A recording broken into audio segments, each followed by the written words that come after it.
नमस्कार, मैं मनीष कुमार। चलिए फटाफट करते हैं आज की खबर की शुरुआत। और खबरों के सफर पर चलते हुए आज आपको बताना चाहेंगे कि आज की सबसे बड़ी और अहम खबर आ रही है यूपीएससी से। जी हां, आपको हम बताना चाहेंगे कि यूपीएससी और सुप्रीम कोर्ट के बीच में चल रहा हाई वोल्टेज ड्रामा। बीच में दर्शक बने हुए विद्यार्थी, वो विद्यार्थी जो यूपीएससी की तैयारी कर रहे हैं, आज सब कुछ क्लियर हो चुका है।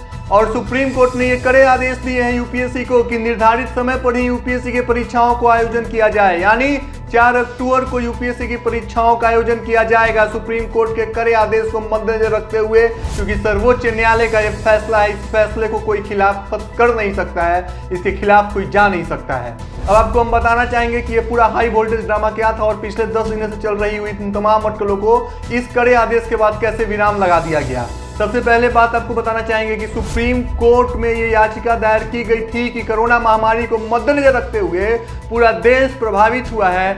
ऐसे में विभिन्न शहरों में 70 सेंटर बनाए जा चुके हैं यूपीएससी के परीक्षा के लिए। वहां पे कैसे परीक्षा का आयोजन किया जाएगा और कोई भी विद्यार्थी कोरोना से प्रभावित नहीं होगा इस महामारी को देखते हुए, ये तमाम सवाल थे। इसीलिए ये याचिका दायर की गई थी सुप्रीम कोर्ट में कि फिलहाल परीक्षा को स्थगित किया जाए। लेकिन सुप्रीम कोर्ट के इस कड़े आदेश ने और फैसले ने सब कुछ क्लियर कर दिया है। आपको हम बताना चाहेंगे कि अब सुप्रीम कोर्ट द्वारा दिए हुए यूपीएससी को कड़े आदेश के तहत अब उनको 4 अक्टूबर को परीक्षा कंडक्ट करवाना है। साथ ही साथ एग्जामिनेशन सेंटर पे 100 विद्यार्थी से ज़्यादा नहीं होंगे और उन 100 विद्यार्थियों का प्रॉपर थर्मल स्क्रीनिंग होगा, बॉडी टेम्परेचर का जांच किया जाएगा और जो कोई भी विद्यार्थी कोरोना पॉजिटिव पाया जाएगा उनकी परीक्षा में सम्मिलित होने की उनको अनुमति नहीं दी जाएगी।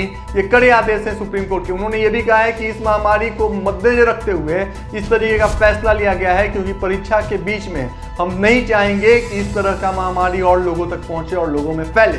साथ ही साथ उन्होंने एक ये भी अच्छी राहत वाली खबर दी है यूपीएससी को। उन्होंने यूपीएससी पर छोड़ा है कि जो विद्यार्थी का इस बार लास्ट अटेम्प्ट है, अगर वो अपने एग्जामिनेशन सेंटर पर कोरोना के कारण नहीं पहुंच पाते हैं तो आप उन्हें एक अंतिम मौका दीजिए अगले साल। मतलब कि जिनका इस बार लास्ट अटेम्प्ट है उनको अगले साल परीक्षा देने का मौका मिल सकता है।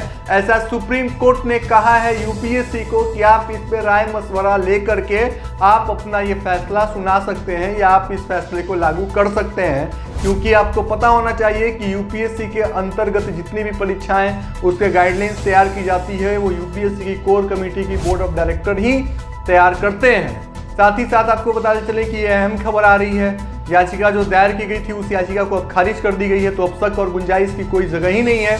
बढ़ते हैं दूसरी खबर की ओर। दूसरी खबर आ रही है सीबीएसई से, यानी central board of secondary education से खबर आ रही है। और वो खबर यह है कि 29 जनवरी को परीक्षा का आयोजन किया गया था, ऑफलाइन नहीं ऑनलाइन, उन विद्यार्थियों के लिए जो हिंदी टाइपराइटर, हिंदी टाइपराइटिस्ट, स्टेनोग्राफर के पदों के लिए अप्लाई किए थे।